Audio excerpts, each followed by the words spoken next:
Saludos y bendiciones para todos los que ven y oyen este video que estamos desde este lugar llevando a cabo esta clase. Vamos a retomar las clases en este núcleo este núcleo no tiene número, me corrijo. Este núcleo se denomina la carucieña.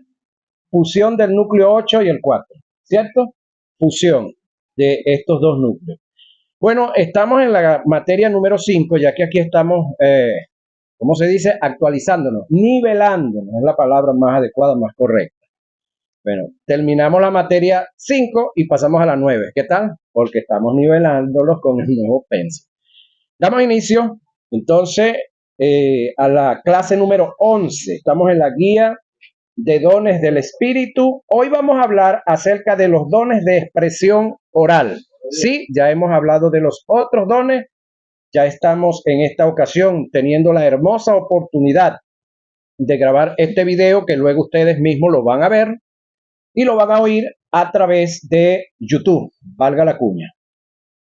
Iniciamos la clase. Don de profecía. Vamos a ver y vamos a hablar un poco acerca del don de profecía, que de paso le digo, las redes sociales en lo actual están muy movidas en esa área, los que les gusta verla, y tenemos una gran cantidad de hombres y mujeres que están en las redes. Algunos sí son profetas, otros son pseudo profetas. Si no sabe qué es pseudo, pregunte al final de la clase.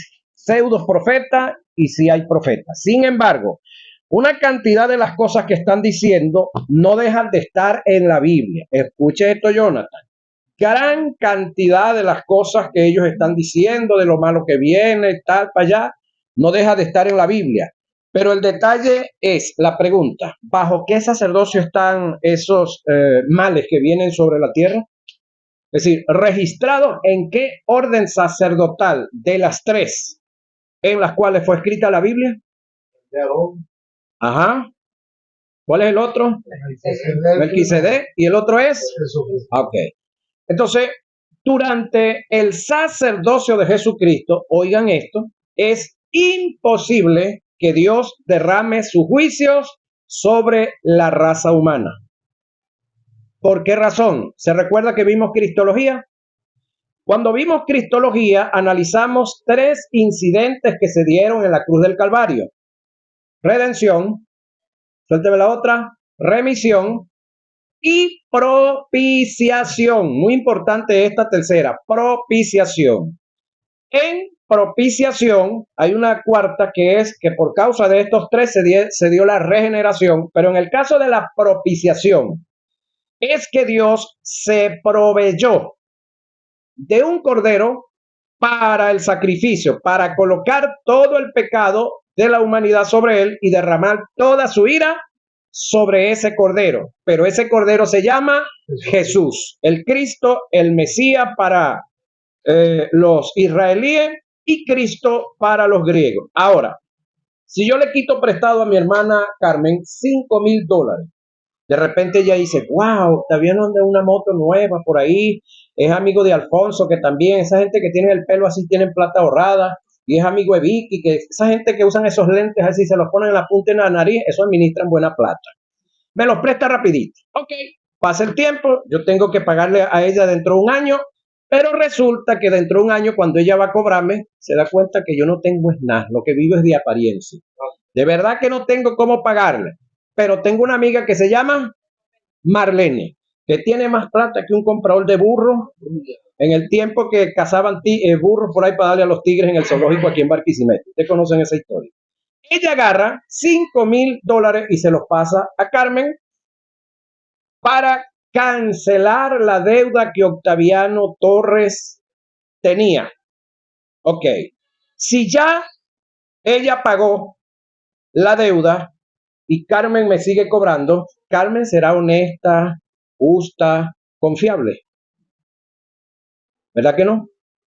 Ahora, si Dios colocó sobre Jesús, escuchen, si Dios colocó sobre Jesús el pecado de la humanidad y derramó toda su ira sobre el pecado, pero como el pecado estaba sobre Jesús, chupó nuestro amado Jesús también.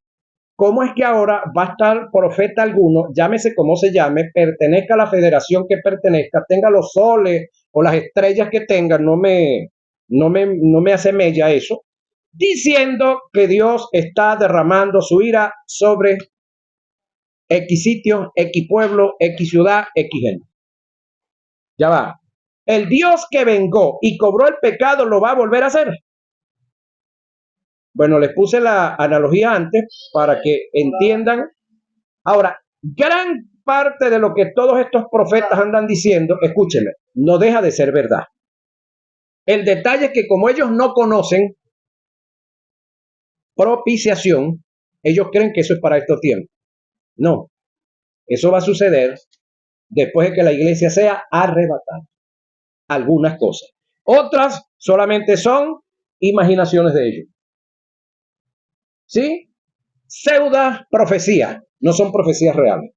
Ahora, durante el tiempo de la gracia, oiga, es imposible que Dios derrame su ira sobre la tierra, porque aquí en la tierra habemos justos. Recordemos otro poquito por allá, Sodoma y Gomorra. Dios llama a Abraham y le dice, voy a destruir a Sodoma y Gomorra. ¿Qué es lo que le dice a Abraham?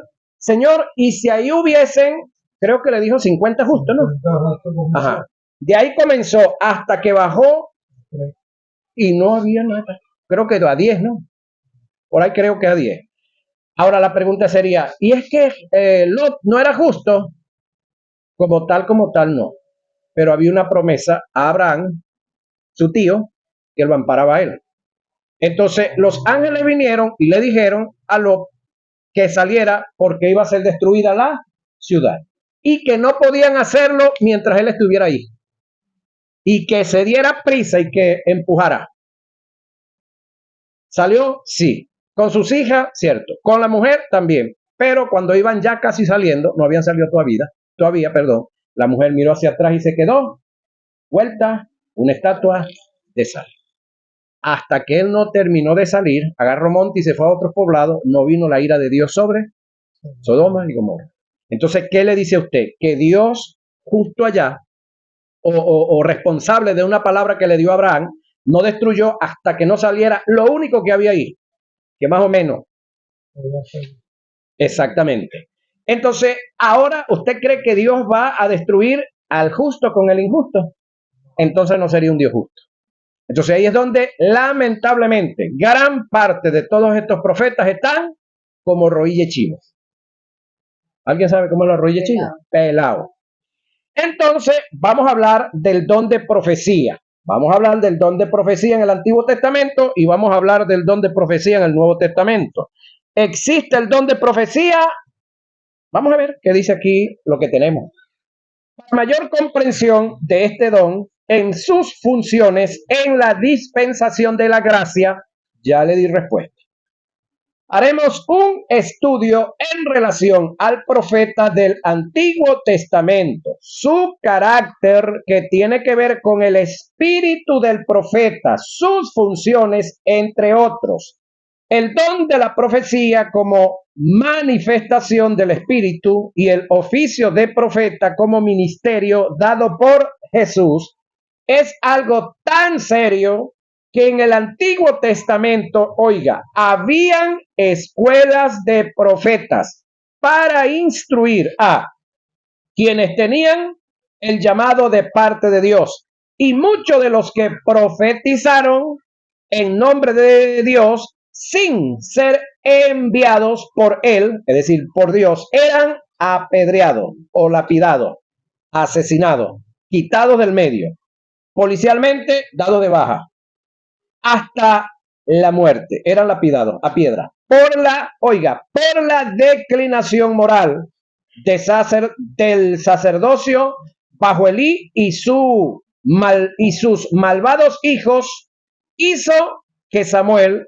sintiera la inspiración de formar una escuela de profetas. Allí los jóvenes, mayormente los levitas, se entrenaban para enseñar la ley de Dios al pueblo. Había una de esas escuelas en la ciudad, de Ramá, presidida por Samuel, y a la cual tuvo David cuando salió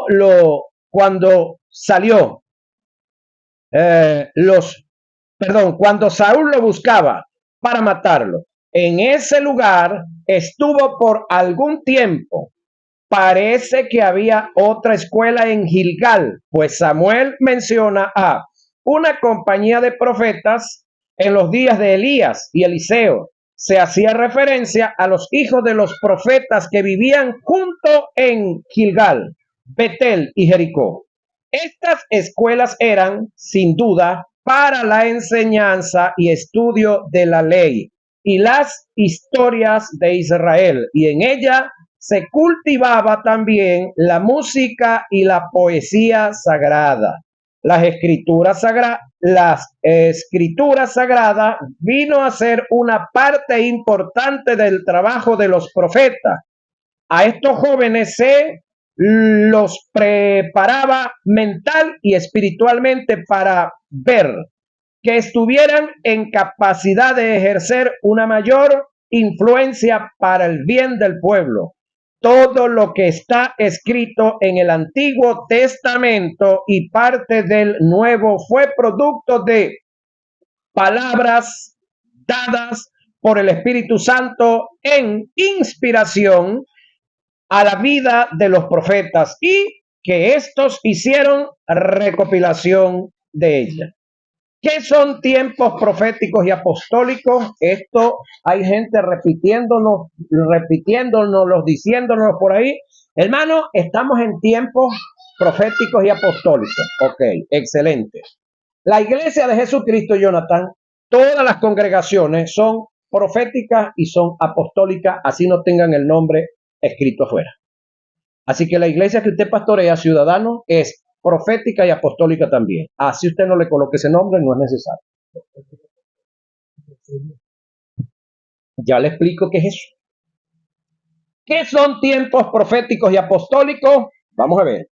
Estos tiempos no tienen nada que ver con la proliferación de profetas y apóstoles. Según los escritos del apóstol Pablo, estos tiempos se determinan por una iglesia que tiene, oiga, un carácter formado en el conocimiento y en la doctrina de lo que los apóstoles aprendieron y dijeron y establecieron, de lo que los profetas anunciaron en la antigüedad. Aunado de lo que aprendieron de Jesús, caminar en tiempos proféticos y apostólicos es vivir, pregonar, anunciar, vociferar y defender la doctrina que Jesús dejó en sus discípulos y que en ellos se complementó por instrucción e inspiración del Espíritu, haciendo registro de lo que los profetas anunciaron, oiga, con anticipación. Es decir, el Nuevo Testamento, hermano querido, en su gran mayoría es cumplimiento de lo que está escrito en el Antiguo Testamento. Creo que ya nosotros vimos aquí escatología, ¿no?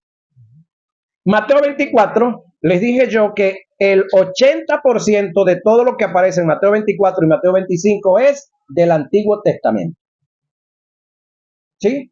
Entonces, gran parte del Nuevo Testamento es corte, Antiguo Testamento, y pegue aquí. Eso era lo que hicieron muchos de los escritores.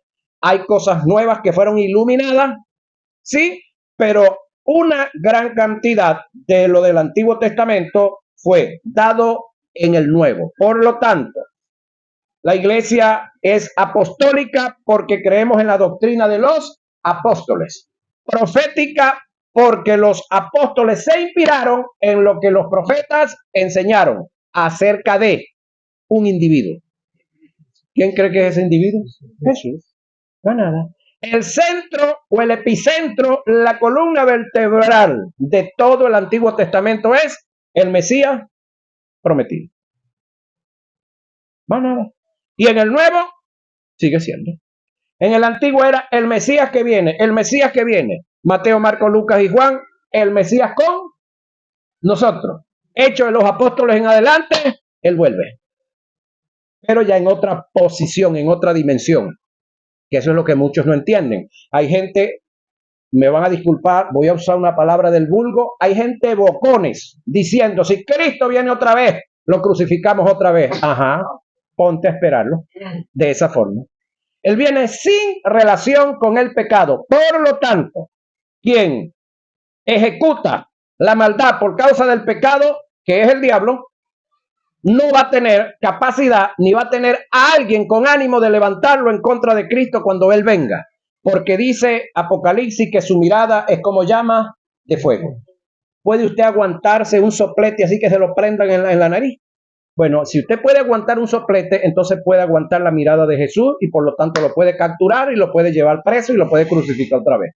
Pero si usted no aguanta un soplete, no crea que usted va a estar en pie y va a poder mirarle la cara a ese señor, porque en esa posición él viene. Es tanto así que la iglesia, con todo y que es iglesia y que es santa y que es justa y que está lista para ser arrebatada, no puede verlo todavía, cara a cara. Razones varias. Una de ellas es que no tenemos condición psíquica y física para verlo. Tenemos que ser transformados, lo que dijo Pablo. El día del arrebatamiento, es decir, esto mortal será vestido de inmortalidad y esto corruptible, hablando de la mente, será vestido de incorrupción, porque en el espíritu sí estamos listos para verlo, pero en la casita que vivimos y en la mentecita que tenemos, no tenemos capacidad. Ahora, seguimos. Edificados sobre el fundamento de los apóstoles. Si la iglesia está edificada sobre el fundamento de los apóstoles, ¿cuáles? Los 12. Excluyendo a Judas. Los 12, o en este caso los que escribieron, los que lograron escribir. Edificados sobre el fundamento de los apóstoles. No de los pseudo apóstoles que hay ahorita por ahí tratando de desvirtuar lo que los genuinos apóstoles enseñaron y dijeron.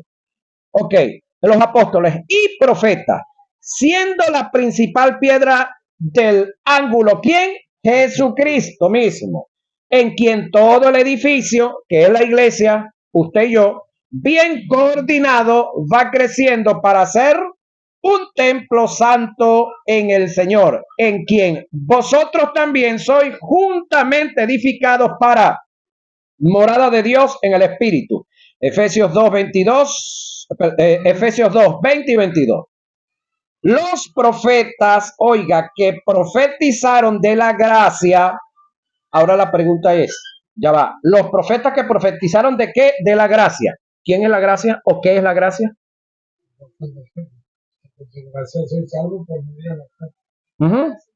¿Quién es la gracia? Oigan la pregunta. ¿Quién es la gracia? Ok.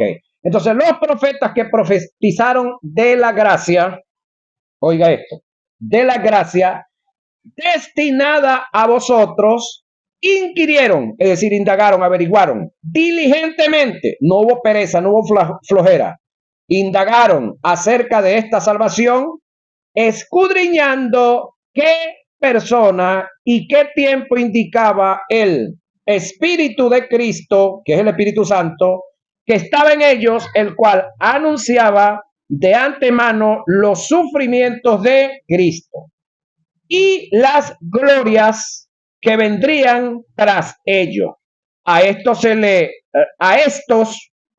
los apóstoles, a estos se les reveló que no para sí mismo, sino para nosotros, administraban las cosas que ahora os son anunciadas, por lo que os han predicado el Evangelio por el Espíritu Santo enviado del cielo. Eso lo registra Pedro en su primera carta, en el capítulo 1, verso 10 y 12.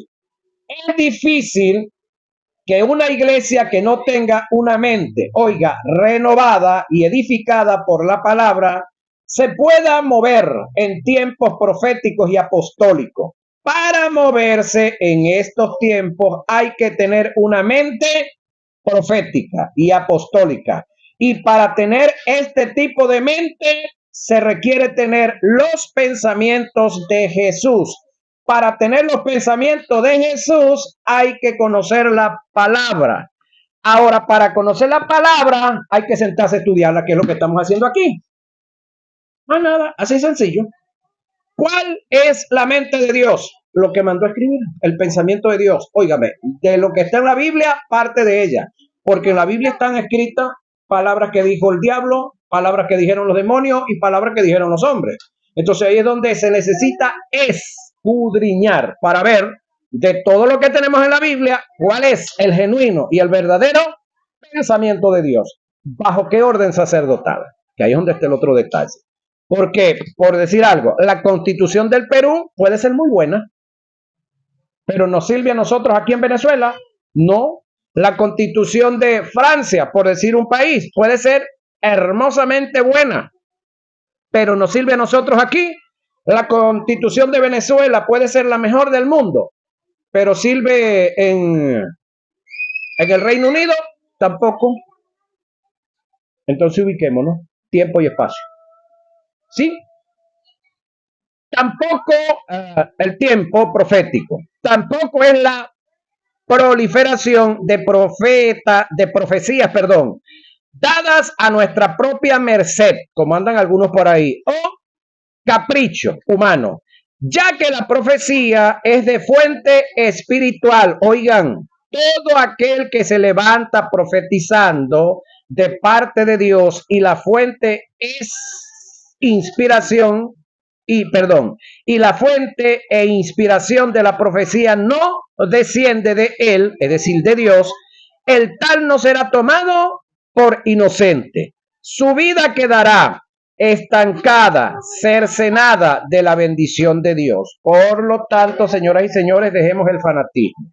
Me refiero a los que se la pasan por ahí queriendo figurar, queriendo pantallar y repartiendo profecías a diestra y siniestra. Decía un predicador que en el Antiguo Testamento los profetas hablaban de Cristo, del Mesías, hablaban de que Israel se arrepintiera, hablaban de que la gente buscara a Dios de todo corazón. Pero los profetas ahorita de aquí, o los pseudo profetas que andan por ahí, andan repartiendo novios, novias, casa, moto, carro y riqueza. Eso es lo que andan repartiendo. Y juicio a los líderes políticos del partido del cual ellos no pertenecen.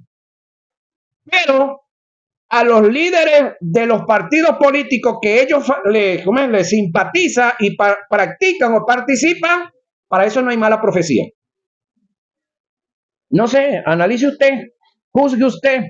Ahora, dice el texto por acá: profetas les levantaré de en medio de sus hermanos, como tú. Dios está hablando con Moisés. Y pondré mis palabras en su boca. Oiga, pondré mis palabras en su boca, y él les hablará todo lo que yo le mandare. Mas a cualquiera que no oyere mis palabras, oiga, que él hablare a mi nombre, yo le pondré, ya va. En mi nombre, yo le pediré cuenta.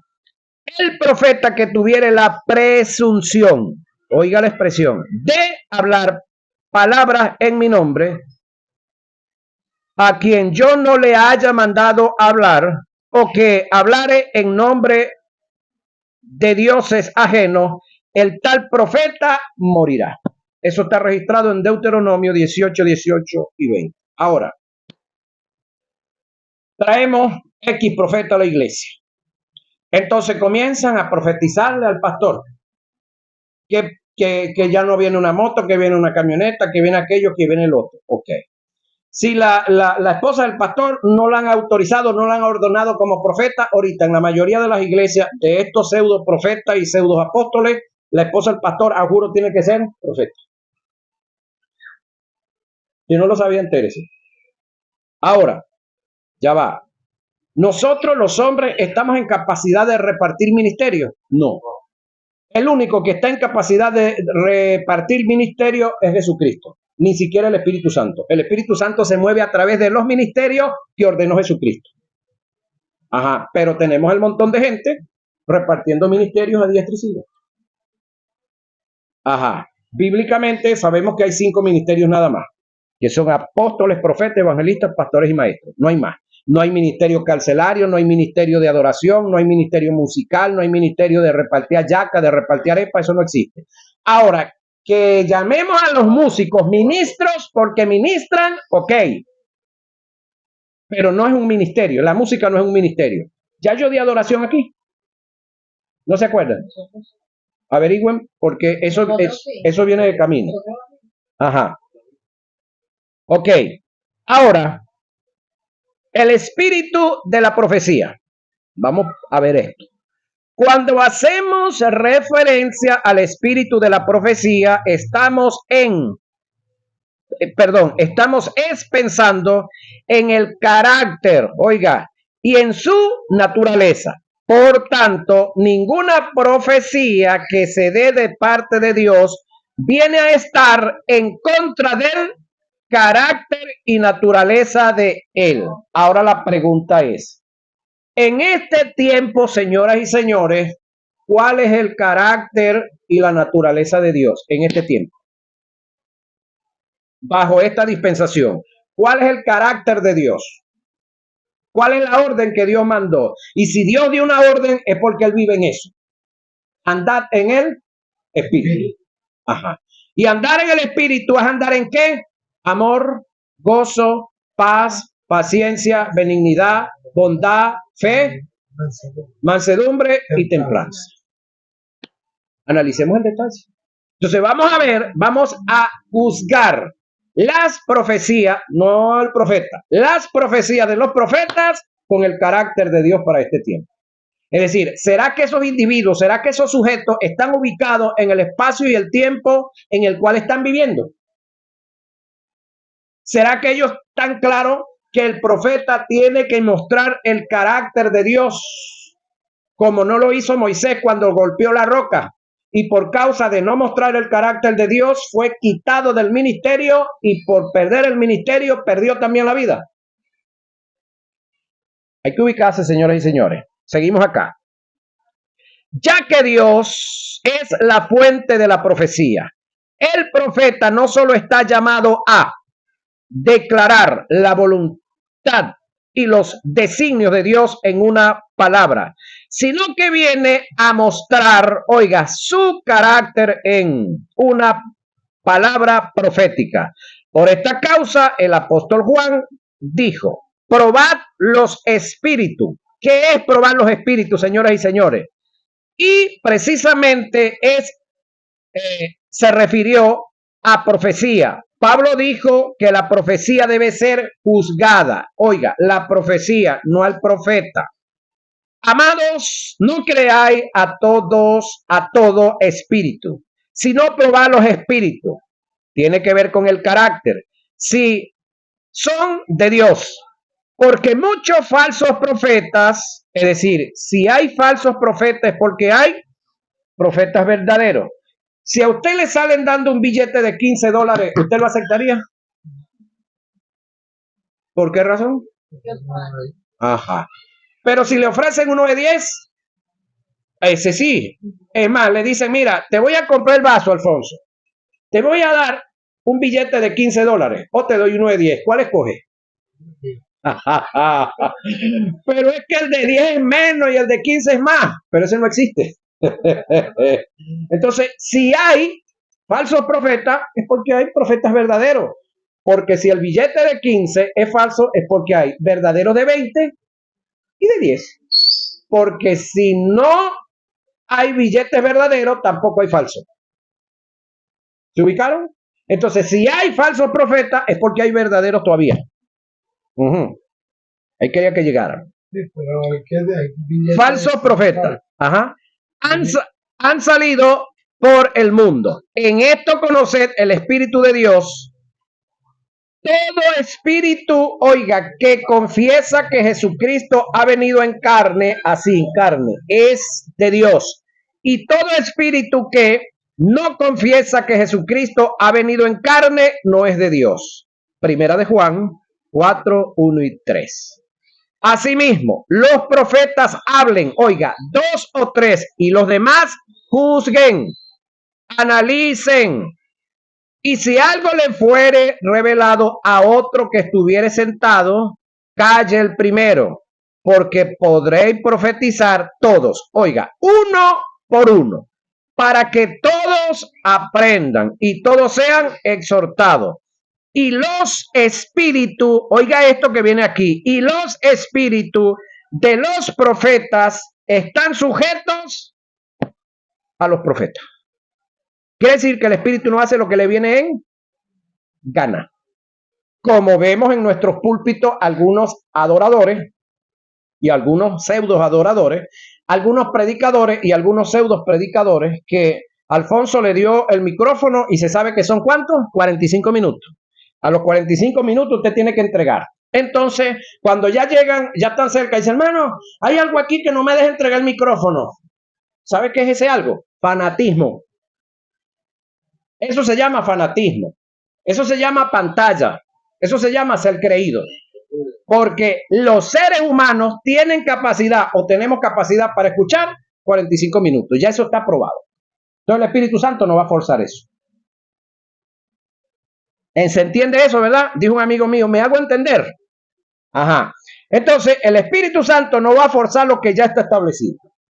Y si nosotros tenemos establecido 3 horas de culto y ya cantamos 2 y lo que resta es la predicación y de repente alguna oración final, ¿por qué yo tengo que alargar una predicación a 3 horas?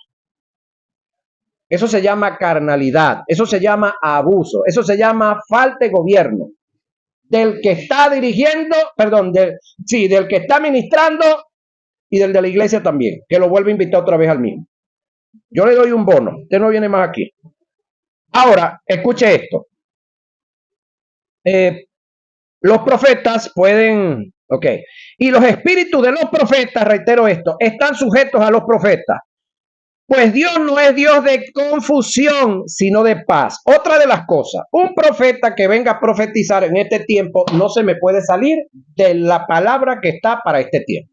No se me puede ir a el sacerdocio de Aarón, no se me puede ir al sacerdocio de Melquisedec, porque ahorita se estableció un nuevo y eterno sacerdocio que es el de Cristo Jesús.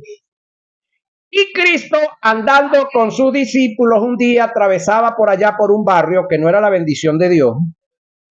Y entonces quisieron preparar la Pascua ahí en ese lugar y no se lo permitieron. Y los apóstoles de Cristo, que eran parecidos a los pseudo profetas, estos que andan por ahí hablando diferentes cuestiones, le dijeron, maestro, oramos para que descienda fuego del cielo y se consuman esos bandidos que no te quisieron aceptar. ¿Te lo ha leído, verdad? ¿Qué dijo Jesús? Ustedes no saben de qué espíritu son. El Hijo del Hombre, hablando de él, no ha venido a perder las almas, sino a salvarlas. Es decir, Cristo, aunque viviendo en la ley, ya comenzó a manifestar la gracia. Pero tenemos a una cantidad de predicadores o pseudo predicadores que aunque están en la gracia, quieren arremangarnos la ley. ¿Pero por qué pasa eso? Porque yo no leo, porque no estudio, porque no procuro nutrirme, porque yo prefiero ponerme a ver televisión, ponerme a hacer cualquier cuestión el día que toque el estudio bíblico. Ese es el detalle. No leo, no estudio, no me preparo. Ahora, el texto que hemos leído, su base está en 1 Corintios 12, 29 al 33. Esto fue notorio en el caso de Moisés. Por causa de mostrar su propio carácter ante el pueblo y no el de Dios, fue desterrado y desechado por Dios como profeta. Dios le dijo la segunda vez que le hablara a la roca para mostrar al pueblo su gratitud y no que la golpeara. Esto fue lo que Moisés hizo, mostrar al pueblo un supuesto enojo de parte de Dios. Y habló Jehová a Moisés diciendo, oiga, toma la vara y reúne a la congregación, tú y Aarón, tú hermano, y habla a la peña. ¿Qué es lo que dice? Habla a la peña en vista de ello, y ella dará agua, y le sacarás agua de la peña, y darás de beber a la congregación y a sus bestias. Entonces Moisés tomó la vara, aquí va hasta ahorita obedeciendo, de delante de Jehová, como él le mandó, y reunió Moisés a Aarón y a la congregación. Hasta aquí vamos bien, Moisés, delante de la peña. Y les dijo, oiga, oíd ahora, rebeldes. Ya va. Dios le dijo que dijera eso. Escúcheme. El hombre más manso de todo el Nuevo Testamento, Cristo Jesús. Y el más manso del Antiguo Testamento, Moisés. Pero aquí se le fue lo manso. Os hemos de hacer salir agua de esta peña. Entonces alzó Moisés su mano y golpeó la peña con su vara 2 veces, y salieron muchas aguas, y bebió la congregación y sus bestias. Y Jehová dijo a Moisés y a Aarón, por cuanto, oiga, no creísteis en mí para santificarme. Ese término santificarme tiene que ver con mostrar mi carácter delante de los hijos de Israel. Por tanto, no meteréis esta congregación a la tierra que les he dado. ¿Dónde está registrado eso? Número 27 al 2. ¿Usted se imagina lo que sufrió y lo que padeció Moisés en todo ese desierto? Y navegó para morirse en la orilla. Por un pelar de pedal. Entienda esto. Contra Dios hay 2 maneras de pecar solamente. No hay más. O pecamos contra su autoridad o pecamos contra su santidad. No hay más forma de pecar contra Dios. El término pecar es errar al blanco. Es decir, tenemos aquí, hacemos un cuadrito aquí y Alfonso comienza a tirar lanzas o flechas y ustedes, entonces las que caigan por todos lados están errando al blanco. Entonces, el término pecar en cualquiera de sus acciones es errar al blanco. Entonces, podemos errar al blanco en lo social, en lo moral, y podíamos antiguamente en lo espiritual. Ya en lo espiritual, usted y yo estamos discapacitados. No hay posibilidad de errar al blanco en lo espiritual. Es imposible que nosotros volvamos a pecar en lo espiritual. Pero en lo social y en lo moral y en otras áreas de la vida sí podemos errar. Errar al blanco. Voy otra vez. Moisés, con lo que hizo y dijo, ¿pecó contra la santidad de Dios o contra la autoridad de Dios? Pecado, sí, es una pregunta. Pecado es pecado. Pero Dios está en capacidad de perdonar a cualquiera de los pecados.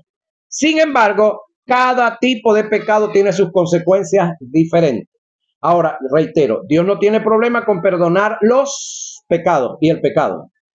Pero las consecuencias de los pecados y del pecado ruedan por el filo del lomo de los que andemos cometiendo pecado. Las consecuencias sí son unipersonales, pero Dios no tiene problema con el pecado. Ahora, aquí, ¿Moisés pecó contra la autoridad o contra la santidad de Dios? Suéltalo. Contra la santidad de Dios. ¿Usted está claro en lo que está diciendo o está adivinando? ¿Cuál de los dos? Claro, porque si Dios es santo, voy. Es santo. Escucha esto. Dios le dijo, di tal cosa, y él salió haciendo otra. Contra la autoridad. El caso de David, cuando David cometió, que de paso se estima que son como 7 tipos de pecado, David no pecó contra la autoridad de Dios, él pecó contra la santidad. Por esa razón, David todavía con todo y lo que le pasó quedó en pie.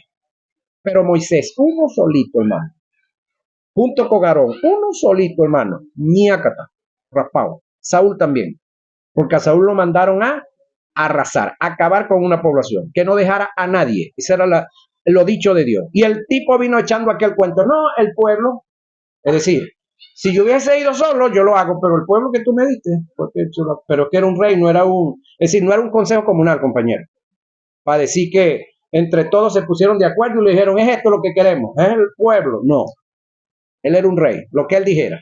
Entonces, en el caso de Moisés y en el caso de Saúl, ambos pecaron contra la autoridad de Dios. Por eso, fueron quitados sus ministerios y acabados. Entonces, Es más tenaz y más peligroso pecar contra la autoridad de Dios que contra su santidad. ¿Copian esa, verdad? Ok. Ahora, estamos aquí en las aguas.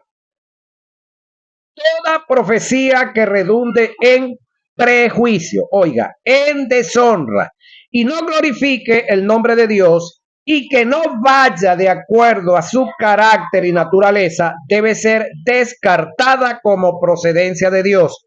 Toda profecía debe ser filtrada y discernida por la palabra profética de Dios, señoras y señores.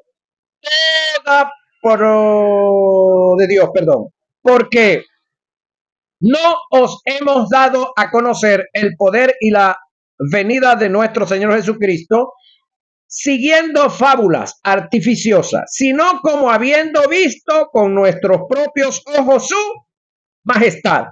Pues cuando él recibió de Dios Padre honra y gloria, le fue enviada, oiga, desde la magnífica gloria, una voz que decía: este es mi hijo amado, en el cual tengo complacencia. ¿Eso fue a dónde? Allá en la orilla del río. Pero ya va, tenemos más de 300 profecías registradas.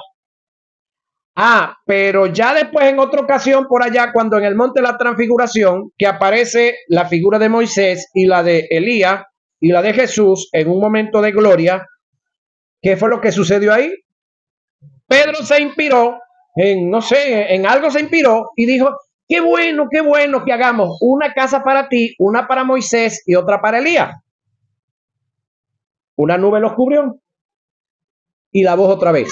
¿Qué dice la voz? Este es mi hijo amado, a él oír. Es decir, no es Moisés, no es Elías. Así que olvídese de la chocita de Moisés y la de Elías, es Cristo ahora. Porque ¿quién representa a Moisés? La ley. ¿Qué representa Elías? Los profetas. Pero ¿quiénes hablan? Es decir, ¿cuál era el epicentro de la ley y los profetas? Jesús. Entonces tenemos a Jesús. La ley y los profetas llegaron a su fin.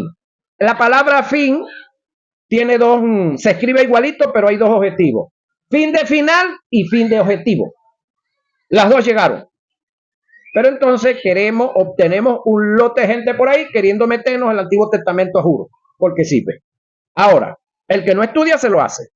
Este es mi hijo amado en cual tengo complacencia. Y nosotros oímos esta voz enviada del cielo cuando estábamos con él en el Monte Santo. Tenemos también la palabra profética, oiga, más segura, a la cual hacéis bien en estar atentos como una antorcha que alumbra en lugar oscuro, hasta que el día esclarezca y el lucero de la mañana salga en vuestros corazones. Segunda de Pedro 1:16-19. ¿Qué es un profeta? Era el ente encargado de recibir un mensaje de Dios y era responsable de transmitirlo a su destinatario, en este caso la iglesia. Los profetas en el Antiguo Testamento no solo llevaron la palabra de Dios, sino que eran consultados teniendo credibilidad y respaldo de parte de Dios en sus revelaciones. Por esta causa eran llamados videntes. Estos profetas eran consultados por dos causas. La primera, por ser personas en quien reposaba el Espíritu Santo en forma temporal. Y la segunda causa, por no estar la palabra en el canon, es decir, la Biblia, pues los rollos escritos con acceso a cualquier persona. En el caso, la palabra de Dios escrita como guía y dirección, como la tenemos en estos tiempos. Pero en estos tiempos tenemos un detallazo. ¿Sabe cuál es el detallazo que tenemos en estos tiempos? Que tenemos la Biblia en toda su composición, en todos los idiomas que tengamos y en todas las versiones que queramos. Y aparte de eso, tenemos al Espíritu Santo viviendo aquí. Entonces los profetas ahorita no vienen a dar sorpresa. Ni está registrado que vienen a repartir carros, a repartir motos, a repartir fincas, a repartir becerros, a repartir diamantes por allá de aquel lado. No. los profetas en este tiempo, lo vamos a ver más adelantico, vienen a confrontar, a hacerte ver lo que ya Dios viene tratando contigo en lo unipersonal. Entonces, esa es la acción de los profetas en este tiempo. Y, señoras y señores, se nos fue el tiempo. Ya vamos a cortar aquí para que podamos hablar algo si hay que hablar.